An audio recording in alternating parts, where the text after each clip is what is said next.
नमस्कार दोस्तों, आप देख रहे हैं सीके न्यूज़ शोगामा की आवाज़। जनपद मुजफ्फरनगर के मेरठ रोड स्थित विकास भवन में सफाई कर्मचारी आयोग की राष्ट्रीय उपाध्यक्ष अंजना पवार के द्वारा जनपद मुजफ्फरनगर के नगर पंचायत एवं नगरपालिका के अधिकारियों के साथ बैठक की, जहां पर उनके द्वारा बैठक कर सभी अधिकारियों को आवश्यक दिशा निर्देश दिए गए कि वो लगातार सफाई कर्मचारियों की समस्या पर ध्यान दें, किसी भी तरह की कोई भी समस्या ना रहे। वहीं उन्होंने आगे कहा कि जिला स्तरीय अधिकारी निकायों के अधिकारी लगातार यह भी देखते रहे हैं कि कोई भी किसी भी तरह की सफाई कर्मचारी के साथ दुर्व्यवहार तो नहीं कर रहा। उन्होंने कहा कि सफाई कर्मचारियों को लेकर सरकार गंभीर दिखाई दे रही है।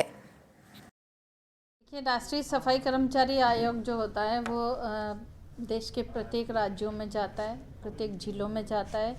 सफाई कर्मचारी, मैनुअल स्क्वेंजर्स और उनके आश्रित, उनका पुनर्वास कैसे करें, उनका हम आर्थिक, शैक्षणिक एवं सामाजिक स्तर कैसे सुधारें, अंतिम पंक्ति में बैठे हुए इस सामाजिक वर्ग को, इस कर्मचारी वर्ग को मुख्य धारा से कैसे जोड़ें, इसका अध्ययन करने के लिए आयोग सब जगह जाता है। और आज इसी संदर्भ में मुजफ्फरनगर जिले की बैठक ली जा रही है।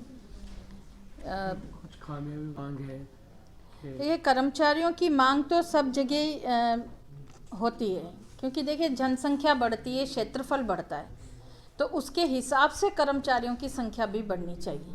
देखिए मैं शॉर्ट में बता दूं आपको, कर्मचारियों को मौसम के अनुसार यूनिफॉर्म मिलनी चाहिए।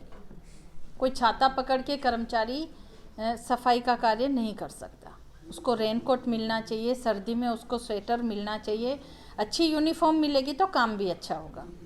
उनको आई कार्ड मिलना चाहिए, उस आई कार्ड में उनका ब्लड ग्रुप मेंशन होना चाहिए, उनका पीएफ नंबर होना चाहिए, उनका ईएसआई नंबर होना चाहिए। क्योंकि ये देखिए सुबह सवेरे निकलते हैं अंधेरे में, हिट एंड रन के कई सारे केस देश में सामने आते हैं, तो इनको फर्स्ट एड इसकी सहायता से मिल सकती है, जल्दी इनका इलाज हो जाए और इनको सुविधा मिल जाए। इसीलिए आई कार्ड होना बहुत ज़रूरी है। इसके साथ ही इनका हेल्थ चेकअप होना चाहिए, और हेल्थ चेकअप में सिर्फ बीपी शुगर नहीं, होल बॉडी चेकअप, क्योंकि जिस तरीके का काम ये कर रहे हैं उससे कई प्रकार की गंभीर बीमारियां होने की संभावनाएं बनी रहती है।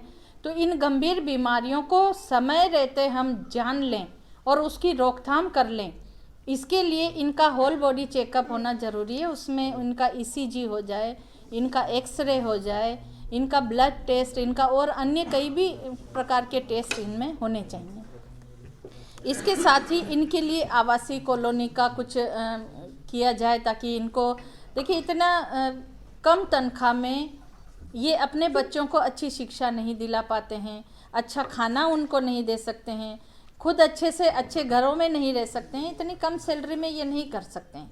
रेंट भी आज इतना ज़्यादा होता है कि ये नहीं कर पाते हैं। इसलिए इनको भी अन्य कर्मचारियों की तरह इनको भी आवासीय इनकी कॉलोनी और एक ऐसा इनको सुविधा मिलनी चाहिए।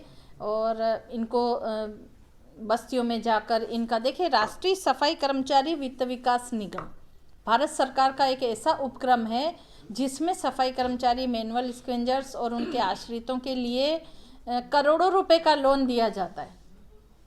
लेकिन जानकारी की कमी, यानी अवेयरनेस नहीं है, कर्मचारियों तक उस चीज़ की जानकारी नहीं पहुंचती है, इसलिए ये इनका फ़ायदा नहीं उठा सकते हैं।